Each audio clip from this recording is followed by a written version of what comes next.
میں جرمنوں سے کیوں پٹوایا لاکھوں کی تعداد کے اندر؟ معلوم ہوا کہ اللہ کا معاملہ جس قوم سے بھی ہے کووننٹ ہے، وہ میثاق ہے ہمارا اللہ کے ساتھ، میثاق قرآن ہے ہمارا، ان کا میثاق تورات تھی۔ پکڑو اس کو، خذوا ما آتیناکم بقوۃ، پکڑو اس کو مضبوطی کے ساتھ جو ہم نے تمہیں دیا ہے۔ اگر اس سے بے وفائی کرو گے تو ہم سے کوئی تعلق نہیں، بلکہ تم مجرم ہوگے اصل۔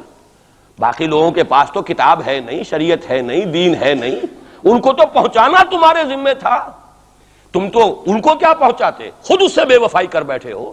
لہذا ساری دنیا کی گمراہی کی ذمہ داری بھی تمہارے کندھوں پر ہے۔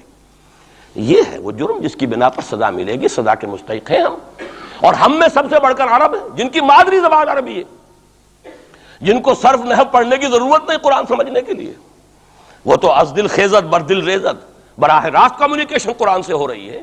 وہ بے وفائی کریں تو ظاہر بات ہے مہا مجرم وہ ہیں۔ لیکن پھر غیر عرب مسلمانوں میں اس وقت روئے ارضی پر سب سے بڑی مجرم قوم 10 کروڑ مغربی پاکستانی، یہ میں ڈنکے کی چوٹ کہہ رہا ہوں اور بہت عرصے سے کہہ رہا ہوں، اس لیے کہ ہم وہ لوگ ہیں کہ جنہوں نے اسلام کے نام پر ملک بنایا۔ کوئی ملک دوسرا دنیا میں اس وقت اسلام کے نام پر نہیں بنا۔ ہم وہ لوگ ہیں پاکستان بنانے کے لیے لاکھوں جانیں مسلمانوں کی کلمہ گوؤں کی گئیں اور ہزاروں عصمتیں لوٹیں، اور نہ معلوم کتنی مسلمان لڑکیاں اور عورتیں جو ہے رہ گئیں پھر بھی ہمیشہ ہی سکھوں کے پاس، اور وہ آئی نہیں پاکستان اس اسلام کے نام پر۔ اور کیا کیا ہے ہم نے؟ 46 برس ہو گئے، اس کہاں اسلام ہوا؟ لہذا اس سے بڑی مجرم قوم عربوں کے بعد، ہم یہ کہہ سکتے ہیں ہمارا عام آدمی قرآن نہیں پڑھتا، قرآن جانتا نہیں، ٹھیک ہے، اپلی ہے کچھ نہ کچھ، اس اعتبار سے ان کے بعد نمبر ہمارا ہے، لیکن باقی پوری دنیا کے مسلمانوں سے بڑھ کر مجرم ہم۔ اور ہم اصل میں نہ صرف یہ کہ خود اپنے حصے کے مجرم ہیں، بھارت کے مسلمانوں کا بھی سارا وبال ہماری گردن پر ہے۔ آج میں چاہتا ہوں کہ اس کو آپ اچھی طرح نوٹ کر لیں۔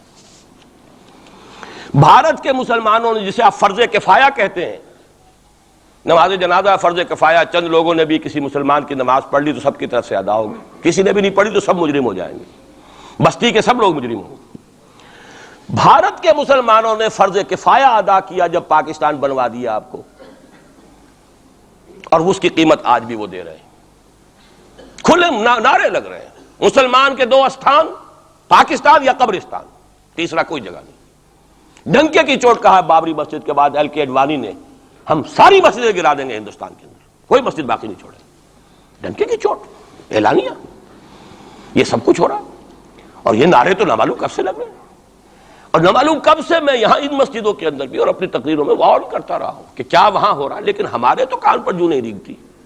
ہمارے تو وہی دھندے ہیں، وہی کاروبار ہے، اپنا بزنس ہے، اس کے سارے مسئلے ہیں، اس کی اپنی بلڈنگیں ہیں، اپنی موٹریں ہیں، اپنے ٹیلی ویژن ہیں، اپنے کئی کورسز کے ڈنرز ہیں۔ اللہ خیر صلی اللہ، ہمیں بحث کیا اسلام سے؟ تو بتائیے ہم سے بڑا مجرم کون ہوگا؟ آج جو کچھ ہندوستانی مسلمان پر بیت رہی ہے اس کا جرم ہمارے کندھے پر ہے۔ یہ میں جذباتی انداز میں نہیں کہہ رہا، میں تو 2 اور 2 4 کی طرح ثابت کر سکتا ہوں۔ انہوں نے فرض کفایہ ادا کر دیا، اور اس وقت یاد کیجئے مولانا ابوالکلام آزاد، مولانا مدنی، جمعیت علماء ہند کے علماء اپنے تقدس اور اپنے تدین اور اپنے تقوی کے اعتبار سے انکویسچنیبل، کوئی شک و شبہ نہیں ہو سکتا ان کی نیت پر اور ان کے تقوی پر اور کردار پر۔ انہوں نے کیا کہا تھا؟ یہی کہا تھا کہ یہ پاکستان بنا کر تم مسلمانان ہند کو 3 حصوں میں تقسیم کر دو گے۔ 3 میں کہا تھا، 2 میں نہیں، 3 میں۔ حالانکہ بظاہر تو ایک پاکستان بن رہا تھا نا، لیکن یہ مولانا ابوالکلام آزاد کے الفاظ تھے کہ 25 برس سے زیادہ یہ 2 خطے یکجا نہیں رہ سکتے، اور 25 برس کیا، 24.25 برس میں ٹوٹ گیا پاکستان، 25 برس پورے نہیں ہوئے، اور ان کے الفاظ تھے یہ کہ 25 برس سے زائد جمع نہیں رہ سکتے، 24.25 برس میں ختم ہو گیا۔ 16 دسمبر 1970 کو پاکستان ختم ہو گیا کہ نہیں ہو، 71 کو۔ بہرحال نوٹ کرنے کی بات ہے، ہم نے کیا کہا تھا؟ میں بھی مسلم لیگی تھا، میں نے بھی نعرے لگائے ہیں، چاہے غیر شعوری دور تھا، ہائی اسکول اسٹوڈنٹ تھا، پاکستان کا مطلب کیا، لا الہ الا اللہ، فلک شگاف نعرے لگائے ہیں، اور نوائے وقت کا پرچہ انتظار کرتے تھے اسٹیشن پر کھڑے ہو کر، حصار ریلوے اسٹیشن کے اوپر، کہ اب گاڑی آئی اور اب نوائے وقت لیا، اور پھیل گئے پورے شہر میں اس کو پہنچانے کے لیے۔ ہم کیا کہا کرتے تھے؟ جی نہیں، 2 طرف سے پاکستان جو ہے مضبوط پاکستان ہوگا، ہندوستان میں کسی ہندو کو جرت ہوگی مسلمان کے لیے کوئی میلی نگاہ سے دیکھنا بھی؟ وہ سارے خواب کہاں گئے؟ وہ تو حرم ہوئے۔ وہ دو طرف کا جفا تھا وہ تو ختم ہوا، اس لیے کہ وہ زنبور تو اب رہا ہی نہیں، وہ تو کھل گئی، نوٹ ہی ختم ہوئی وہ مشرقی پاکستان۔ اور حال یہ ہے کہ آپ کی وزیر اعظم بنگلہ دیش نے یہ بھی پسند نہیں کیا کہ بابری مسجد پر جو بیان تھا وہ نواز شریف صاحب کے ساتھ مشترک بیان دے دیں۔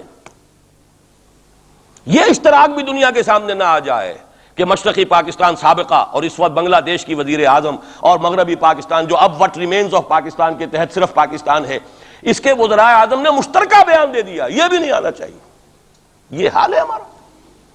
حالانکہ بات اپنی جگہ پر کوئی ایسی نہیں تھی، کوئی سیاسی نہیں، ایک مذہبی معاملے کے اوپر اظہار رائے کرنا تھا۔ انہوں نے کہا نہیں، آپ کے ساتھ مشترک بیان میں نہیں دوں گی، نہیں دیا اس نے۔ تو وہ جو تھا دو طرف سے جفا وہ تو سن 71 میں کھل گیا۔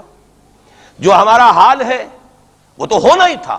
یہ ملک بنا اسلام کے نام پر، اس کا استحکام ہو سکتا تھا تو صرف اسلام کی بنیاد پر ہو سکتا تھا۔ اسلام سے غداری کی، لہذا یہاں تو اب قومیتیں ہیں، یہاں تو اب ایتھنک اور ریجنل اور نہ معلوم کس کس قسم کی اور لنگوسٹک جو ہے نیشنلٹیز ہیں، نیشنلزمز ہیں، وہ جو ایک امت ایک وقت میں بن گئی تھی، ایک قوم، مسلم قوم ہندو کے مقابلے کے لیے، وہ تو ختم ہوئی۔ اور حال کیا ہو گیا ہے، اس سے پہلے بھی کبھی کبھی ہندو مسلم فسادات ہوتے تھے۔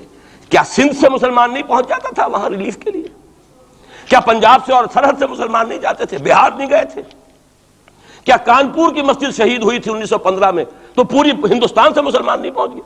آپ کیا کر رہے ہیں؟ مندر گرا دیے، یہاں بڑی بہادری کا کام کیا، مندر گرا دیے۔ شرم سے ڈوب مرنے کا مقام ہے۔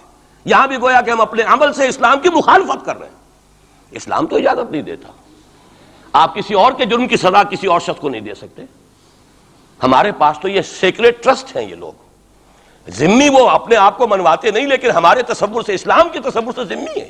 ان کی جان، مال، عزت، آبرو، ان کی عبادت گاہوں کی حفاظت کا ذمہ ہے ہمارا۔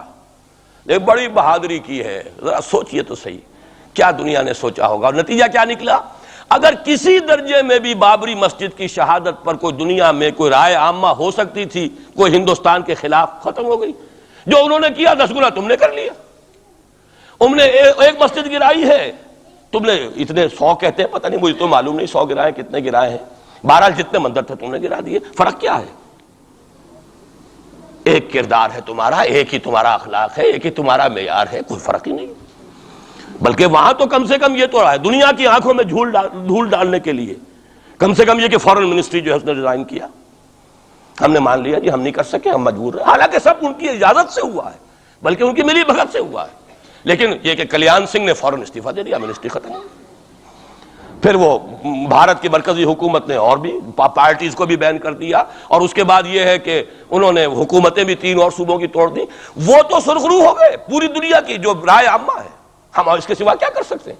ہمارا ایک دستور ہے، دستور میں جو بھی صوبائی حکومت ہوتی ہے اس کی اجازت کے بغیر ہم فوج بھیج نہیں سکتے۔ وہاں پہ صوبائی حکومت تھی، اس نے ہمیں یقین دہانی کرائی تھی، سپریم کورٹ کو بھی یقین دہانی کرا دی تھی کہ مسجد کو کچھ نہیں ہوگا، تو ہم تو اس کے اوپر ڈیپینڈ کر رہے تھے۔ ہے سب جھوٹ، سب کو پتا تھا جو کچھ ہوگا، اندر خانے ملی بھگت تھی۔ لیکن یہ ہے کہ کم سے کم انہوں نے فیس سیونگ کے لیے ان کے پاس مواد موجود ہے، آپ کے پاس تو وہ بھی نہیں۔ آپ کے تو اخبارات نے لکھا ہے کہ کارپوریشنز کے ٹریکٹرز جو ہیں گئے ہیں گرانے کے لیے، اور وزراء جو ہیں، ایک وزیر کا نادر پرویز کا تو نام آیا ہے، اخبار میں خبر تھی، ہم نے بھی پڑھی تھی، فوٹو بھی دیکھا تھا کہ وہ خود ہاتھ میں پھاوڑا لے کر جو ہے وہ منظر گرانے کے لیے چلے۔ یہ جو صورتحال ہے جان لیجئے، اس وقت میں آپ کو بتانا چاہتا ہوں ہندوستان کے مسلمان پر تو جو قیامت بیت رہی ہے بیت رہی ہے۔ میں نے اپنا ایک تاثر کچھ عرصے پہلے یہاں شاید بیان کیا تھا، رہا ہے میرا تاثر، اور وہ ہے اصل میں وہ لاسٹ سپر جو ہے انجیل میں جس کا تذکرہ ہے حضرت مسیح علیہ السلام نے جو آخری کھانا رفع سماوی سے قبل کھایا ہے اس باغ میں جہاں روپوش تھے اپنے حواریین کے ساتھ۔ تو اس میں یہ الفاظ آئے ہیں، میں نہیں جانتا صحیح ہیں غلط ہیں، وہ ایک علیحدہ بات ہے، کہ آپ نے وہ روٹی توڑی اور کہا کھاؤ، eat and this is my flesh, یہ میرا گوشت ہے، کھاؤ۔ اور اس کو کہتے ہیں وائن، کوئی مشروب ہوگا جو بھی ہوگا، ڈالا کہ پیو، drink and this is my blood. میرا احساس ہمیشہ یہ رہا ہے، اس کے بعد کچھ ماند پڑ گیا جب یہاں مسلمان نے یہاں مارا ہے اور کچلا ہے اور زندہ آگ میں جلایا، پھر بات ختم ہو گئی، میرے دل کے اوپر سے وہ احساس ختم ہو گئے۔ وہاں ہندو کے ہاتھوں جب مسلمان کے ساتھ یہ کچھ ہوتا تھا تو پھر جب میں کھانا کھاتا تھا محسوس کرتا تھا کہ میں ہندوستانی مسلمان کا گوشت کھا رہا ہوں اور ہندوستانی مسلمان کا خون پی رہا ہوں۔ یہ ہمیں عیش جو یہاں حاصل ہیں، جو آرام حاصل ہے، جو ہمیں یہاں پر سہولتیں حاصل ہیں، جو معاشی اس کی کاسٹ پر ہے۔ اس نے آپ کو یہ ملک لے کر دیا اور آج تک اس کی قیمت ادا کر رہا ہے، اور ہم جو ہے عیش کر رہے ہیں، گل چھرے اڑا رہے ہیں. یہاں جس کے پاس 2 پیسے ہو گئے برقع اتار کے اس نے پھینک دیا کہ معلوم ہوتا ہے کہ یہ تو مفلسی کو چھپانے کا ذریعہ تھا. 4 پیسے ہوں، اچھے کپڑے پہنے ہوئے ہوں، میک اپ صحیح کیا ہوا ہو، تو پھر برقعے کی کیا ضرورت ہے؟ اور میں نے شاید سنا ہے آپ کو، مجھ سے تو چند لڑکیوں نے یہ الفاظ کہے باقاعدہ.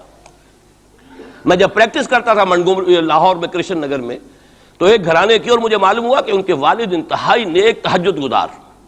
کئی لڑکیاں تھیں بہنیں، ایک ہی تقریباً عمر 200 سے 1.5 سال کی. کبھی وہ آتی تھی کلینک میں میرے تو برقعے سمیت، کبھی آ رہے ہیں تو بغیر برقعے کے. تو میں نے پوچھا یہ کیا تماشا ہے آپ لوگوں کا، کبھی بغیر برقعے کے کبھی برقعے سمیت. صاف جواب دیا، میں ان کے الفاظ کوٹ اینڈ کوٹ میں ان کے الفاظ کوٹ کر رہا ہوں. ڈاکٹر صاحب جب ہمیں کوئی میک اپ کرنے کا، کپڑے بدلنے کا موقع نہیں ملتا تو ہم برقع پہن لیتے ہیں، اور جب ہمیں موقع ملتا پھر ہم برقع کائے کو پہن. تو گویا کہ اس کو چھپانے کا ذریعہ برقع ہے کہ کپڑے میلے ہیں، میک اپ نہیں کیا تو لہذا برقع پہن لیا جائے. یہ ہے حال پاکستان میں اسلام کا جو ہم نے بنایا ہے. تو میں جو کچھ دیکھ رہا ہوں وہ یہ ہے کہ ہندوستان میں تو قیامت، اب وہاں جو آفیشیل فگرز ہیں 1000 1200 کتنے ہیں، لیکن کم سے کم 10,000 آدمی، اور اب یہ چین ہے فسادات کی. کل کے اخبار میں احمد آباد کی تھی، کبھی کہیں ہے کبھی کہیں ہے. اور واقعہ یہ ہے کہ تبصرے یہ ہو رہے ہیں کہ ہندو فنڈامنٹلزم از آن دی رائز. یہ جو کچھ ہوا ہے، جتنا بھی اس کے اندر ان کو گرایا گیا ہے، ان کی حکومتیں گرائی گئی ہیں، اس سے انہیں تقویت حاصل ہو رہی ہے. They are getting stronger and stronger. Congress کے لیے اب اپنی جو ہے جان بچانی مشکل ہے، اور اس وقت سب سے بڑا ان کے لیے جو ہو گیا وہ یہ ہے کہ وہ کمیونسٹوں کی سپورٹ کے بغیر چل نہیں سکتے. اور کمیونسٹ جو ہے وہ ان کی جو اس وقت وہ امریکہ کے زیر اثر جو اپنی اکنامک پالیسیز چینج کر رہے ہیں اس کا ساتھ دینے کو تیار نہیں. تو یہ ڈائلیما ہے. جبکہ ادھر جو ہے وہ بالکل جو ہندو ذہن ہے وہاں کا ریوائولسٹ ذہن وہ پوری طریقے سے قائم. تو اب اس وقت میں اس کے حوالے سے عرض کر رہا ہوں کہ ہندوستان اور پھر پاکستان کو علیحدہ نہ سمجھیے، اس لیے کہ ہندوستان کو اگر انہوں نے مسلمانوں سے یا اسلام سے خالی کرا لیا تو پھر ان کے بعد ان کا ٹارگٹ جو ہے پاکستان تو ہے ہی ہے. ہم تو ان کے ٹارگٹ نمبر 1 ہیں. ذہناً انہوں نے کبھی پاکستان کو تسلیم نہیں کیا. اور ہمارا اب ساتھی ہے کون؟ اللہ پر تو نہ یقین نہ اس سے ہمارا تعلق. جو معاملہ نہ دارت سخن آشنا نہ باشد. اللہ سے تعلق کیا ہے ہمارا؟ اللہ سے کون سی دوستی ہے؟ اللہ کیوں ساتھ دے ہمارا؟ ہم تو مجرم ہیں نمبر 1 اس کے. اور باقی دنیا میں جن پر سہارا تھا، جن پہ تکیہ تھا، وہی پتے ہوا دینے لگے. وہ تو بالکل امریکہ کی پالیسی معلوم ہوتی ہے کہ ہمیں تو ہاتھ پاؤں باندھ کر جیسے ہندو کے سامنے ڈال دیا جائے. کبھی وہ ٹیررسٹ اسٹیٹ قرار دینے کی دھمکی آ جاتی ہے، فیلرز کی شکل میں آ جاتی ہے. یہ فیلرز دیے جاتے ہیں اس لیے تاکہ بات پہنچ جائے. اگر صرف بات اس طریقے سے انڈائریکٹلی پہنچنے سے مطلوبہ مقصد حاصل ہو جائے تو خام خواہ براہ راست کہنے کی ضرورت کیا ہے؟ وہ مطلب تو حاصل ہو. سب نے سجدہ سہو کیا ہوا ہے. ہمارے ہاں ہر ادارہ سجدہ سہو کر چکا امریکہ کے سامنے، ٹوٹل سرنڈر. اور یہ بات جو قاضی حسین احمد صاحب کہہ رہے ہیں 100% درست کہہ رہے ہیں، 100% درست کہہ رہے ہیں. ٹوٹل سرنڈر، چاہے وہ بے نظیر ہو، چاہے وہ نواز شریف ہو، اور چاہے وہ کوئی اور ادارہ ہو آپ کا جو یہاں پہ قوت کا اصل سرچشمہ ہے اور منبع ہے، سب کے سب 100% جو ہے اس کے سامنے سجدہ کر چکے ہیں. یہی وجہ ہے کہ وہ بے نظیر کا ساتھ نہیں دے رہے. بے نظیر کا ساتھ کائے کو دے؟ اگر نواز شریف ان سے بڑھ کر، ہم بھی ہیں دربار کے، اگر یہ کہنے کے لیے وہ ان سے بڑھ کر تیار ہو تو اسے کیا ضرورت پڑی ہے؟ اس کی کون سی کوئی رشتہ داری ہے بے نظیر کے ساتھ یا کسی اور کے ساتھ؟ ہاں اگر نواز شریف کہیں کسی جگہ پر بھی کوئی اپنے پاؤں کو گھسیٹتا، ڈریگ کرتا اپنے فیٹ کو، کہیں کوئی رکاوٹ ڈالتا، پھر ٹھیک ہے، پھر اس کو آلٹرنیٹ لانے کے لیے تو کوئی ہے نا کوئی سوال. لیکن جب وہ ان سے بڑھ کر نیاز مند ہوں، ان سے زیادہ بڑھ کر سجدہ کرنے کو تیار ہوں، ان سے بڑھ کر کہیں ہم شریعت کوڈ ہی کو اٹھا کے پھینک دیں گے اگر سود کا معاملہ جو ہے شریعت کوڈ کے حوالے سے ہمارے لیے مصیبت بنا، سود تو دیں گے، چلے گا، لائیے خدا کے لیے لائیے، پیسہ لے کے آئیے، ہمارے ملک میں آئیے، پیسہ لگائیے. اور یہ سود وود کا یہ کوئی مولوی لوگ ہیں پاگل جو کہتے ہیں کہ یہ کوئی حرام ہے، اور کوئی پاگل ہمارے شاید وہ کورٹ والے بیٹھے ہوئے تھے جنہوں نے اسے کہہ دیا کہ بینک انٹرسٹ بھی جو ہے ربا ہے. باقی آپ ہم سے کوئی ڈر نہ رکھیے. میرے اسلام کو اب قصہ ماضی سمجھو، ہنس کے وہ مس بولی کہ پھر مجھ کو بھی راضی سمجھو. سیدھی بات ہے. جھگڑا تو اسلام سے تمہارے سے تو نہیں، نہ بے نظیر سے جھگڑا ہے اور نہ نواز شریف سے جھگڑا ہے، جھگڑا اسلام سے. اس حوالے سے بہت برا وقت آ رہا ہے. اور اس میں ایک پہلو میں اور چاہتا ہوں کہ آپ حضرات کے سامنے بیان کر دوں. پوری دنیا میں تو فنڈامنٹلسٹ مشہور ہو گیا مسلمان، پوری دنیا کا ذرائع ابلاغ لگے ہوئے ہیں. اصل فنڈامنٹلزم جو ہے، بلکہ 2 باتیں عرض کر دوں، ریشزم پوری دنیا میں بدنام، گالی، اور اصل ریشسٹ ملک اسرائیل، اسے کوئی کچھ نہیں کہتا، اس لیے کہ وہ مذہبی ریاست نہیں ہے، وہ تو بلکہ یہودیت ہے ہی نسلی مذہب۔ ساؤتھ افریقہ کیا ہوگا، کوئی نسل پرست قوم یا نسل پرست ملک، وہ تو کچھ بھی نہیں تھا۔ اصل جو نسل پرست ہیں وہ تو یہودی ہیں، انہیں کوئی کچھ نہیں کہہ رہا۔ ریشسٹ وہ فنڈامنٹلزم اصل جو چلا ہے وہ ہندوستان میں چلا ہے، بدنام پوری دنیا میں مسلمان ہو گیا۔ لیکن اب اس کا میں بلیم نہ امریکہ کو دے سکتا ہوں نہ کسی اور کو، یہ تو اے باد سبا ہم آوردہ توستی، ہمارا اپنا کیا دھرا ہے۔ میں آپ کو ایک حوالے سے بتا دینا چاہتا ہوں، ہمارے ہاں علامہ مشرقی اٹھے، چپ راس چپ، چپ راس چپ اور بیل چاپ، پورے ہندوستان کو دہلا دیا، دہل گئی زمین ہندوستان کی، راج کماری سے لے کے درہ خیبر تک، اور بڑے بڑے نوٹیبلز۔ یہ تحریک اتنی عظیم تھی، اتنی آرگنائز تھی، آپ کو معلوم ہے یہ تالپور برادران جو ہے، دونوں بھائی جو تھے یہ خاکسار تھے، بڑے بڑے لوگ سندھ میں، فرنٹیئر میں، پنجاب میں، ہر جگہ پر، اور ایسی زبردست آرگنائزیشن بالکل ملٹری والی، ان کے سارے قواعد ملٹری کے۔ لیکن ہوا کیا، آر ایس ایس 1925 میں قائم ہوئی ہے، اسی کے رد عمل میں ہندو سویا ہوا تھا، انہوں نے دیکھا یہ مسئلہ اٹھ گیا ہے، اور اتنا زبردست اٹھ گیا ہے، اس زور شور کے ساتھ اٹھ گیا ہے، اس کی چپ راس جو ہے وہ زمین جو ہے لرز رہی ہے، اس سے تو اٹھنا پڑے گا نا۔ لہذا باقاعدہ جو آر ایس ایس 1925 میں قائم ہوئی ہے، اسی کے رد عمل میں، اور اس مقصد کے ساتھ، ڈکلیئرڈ مقصد، ہندوؤں کو متحد کیا جائے تاکہ وہ بھرپور طریقے سے مسلمانوں کا مقابلہ کر سکیں۔ ہندو واد آن دی ڈیفینسو۔ لیکن 1925 سے لے کر آج تک کتنے سال ہو گئے، 67، 67 برس تک ایک جماعت کا حوصلہ دیکھیے، اس کا ظرف دیکھیے، آج تک سیاست میں حصہ نہیں لیا، پاور پالیٹکس سے کوئی تعلق نہیں۔ 67 لانگ ایئرس، اتنی فالوئنگ ہے کہ ویسٹ میں تو اتنی موٹی موٹی کتابیں چھپی ہے، شکاگو یونیورسٹی سے اتنی موٹی کتاب تھی، برادرہڈ ان سیفرن، آر ایس ایس کے اوپر ڈاکومنٹ، 25 لاکھ ان کا اس وقت کارڈر موجود ہے جو کہ ان کا ٹرینڈ ہے والنٹیئر۔ لیکن وہ جماعت الیکشن میں نہیں آئی، کچھ اپنے اثر تحت کچھ اور لوگوں کو لڑو، اور آپ نے نام بھی نہیں سنا ہوگا، اس کے 3 امیر یا گرو جو ہیں گزر چکے ہیں، تیسرا ہے اس وقت۔ پہلا ڈاکٹر بالی رام ہیجواڑ، کسی نے نام سنا آج تک؟ کوئی پرسنل پبلسٹی کی کوشش کی، اس نے کام کیا۔ دوسرا مہادیو گولوالکر گرو جی، کسی نے نام بھی نہیں سنا ہوگا۔ اس وقت کون ہیں؟ بالا صاحب دیورس۔ یہ 3 ان کی عمارتیں کہہ لیں یا جو بھی کہہ لیں، خلافتیں ہیں جو آئی ہیں، اور ایسا منظم نظام ہے، لیکن کہیں سیاست میں حصہ نہیں۔ ہمارا فنڈامنٹلسٹ سیاست کے میدان میں آ کے زیرو ہو چکا۔ پہلے تو علامہ مشرقی اٹھے تھے، وہ تو ویسے ہی ایک جوش کے اندر آ کر ایک خاص جذباتی کیفیت میں اپنی موومنٹ کو کال آف کر کے بیٹھ گئے۔ 10 لاکھ آدمی، غالباً 10 لاکھ کی فگر تھی، 10 لاکھ یا 1 لاکھ جتنے بھی تھے، میں فگر کے بارے میں نہیں کہہ سکتا، دلی میں جمع نہیں ہوں گے تو میں پارٹی کو ڈسبینڈ کر دوں گا۔ وہ چند افراد کی کمی رہ گئی تھی اس فگر سے، تو اسی غصے میں آ کر پارٹی ڈسبینڈ، ختم۔ اب وہ خاکسار ہمارے ہاں تو رہ گئے، کبھی کسی خاص سیریمنی کے موقع پر کچھ سلامی دینے کے لیے چپراس کرتے ہوئے آ جاتے ہیں بیچارے، وہ ان کے تو کوئی نام و نشان بس اس معنی میں ہے کہیں، اللہ اللہ خیر سے۔ اصل فنڈامنٹلسٹ آرگنائزیشن جماعت اسلامی ابھری، لیکن اس نے پاکستان میں آتی پاور پالیٹکس کے اس کے اندر اپنے آپ کو دفن کر کے زیرو کر دیا۔ وہاں یہ معاملہ چل رہا ہے، یہ ہے اصل میں جو فرق آپ کو سمجھنا چاہیے۔ یہ 1925، یہ جو دوسری جماعتیں ہیں، وی ایچ پی ہے، وشوا ہندو پریشد، یہ اس کی ایک ذیلی تنظیم ہے، جیسے جماعت اسلامی کی ذیلی تنظیمیں ہیں اسی طرح کی ذیلی تنظیم ہے۔ آر ایس ایس خود کبھی نہیں آئی پالیٹکس میں، اور 2 مرتبہ تاریخ میں اس کو بین کیا جا چکا ہے ہندوستان میں، چونکہ آر ایس ایس کا آدمی تھا جس نے گاندھی کو ایسیسینیٹ کیا تھا 1948 میں، دی پارٹی واز بینڈ۔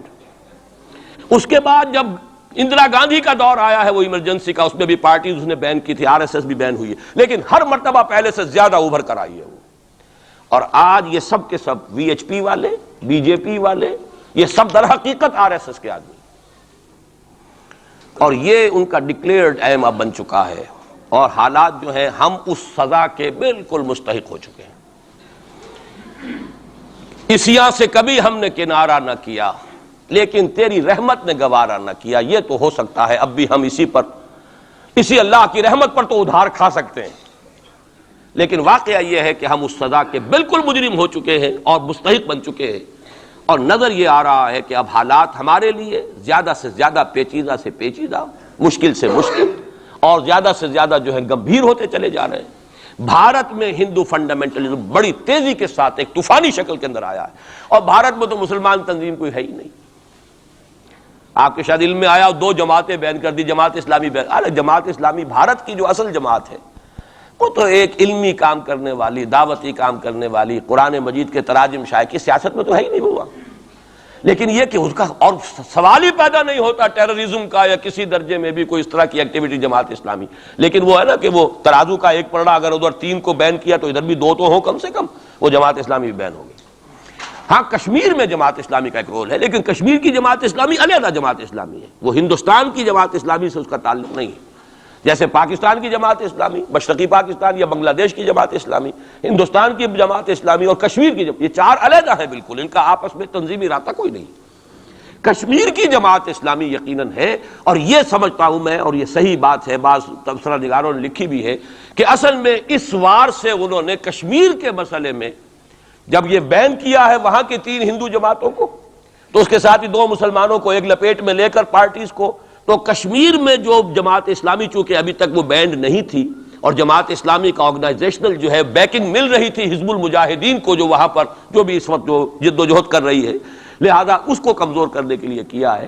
لیکن یہ کہ ہندوستان میں کوئی مسلمانوں کی لیڈرشپ ہے ہی نہیں، سارے قائدین تو پاکستان بنا کے پاکستان آ گئے تھے، رہ تو گئے تھے وہاں پہ وہی جمعیت علماء ہند کے لوگ، اس وقت بھی سنبھالا ہے تو انہوں نے سنبھالا ہے، مولانا حفظ الرحمان سیوہاروی نے سنبھالا ہے، مولانا ابوالکلام آزاد نے کچھ سنبھالا دیا جتنا بھی دے سکے ہیں، باقی مسلم لیگی تو سبھی آ گئے تھے، وہاں سے رہ کون گیا تھا؟ لے دے کر مدراس میں کوئی 1 2 اور کیرالہ کے اندر، کیرالہ میں البتہ یہ کہ راشٹریہ سیوک سنگھ کے مقابلے میں مسلم سیوک سنگھ قائم کیا گیا، اور وہ کام بہت اچھا کر رہے تھے، لیکن یہ کہ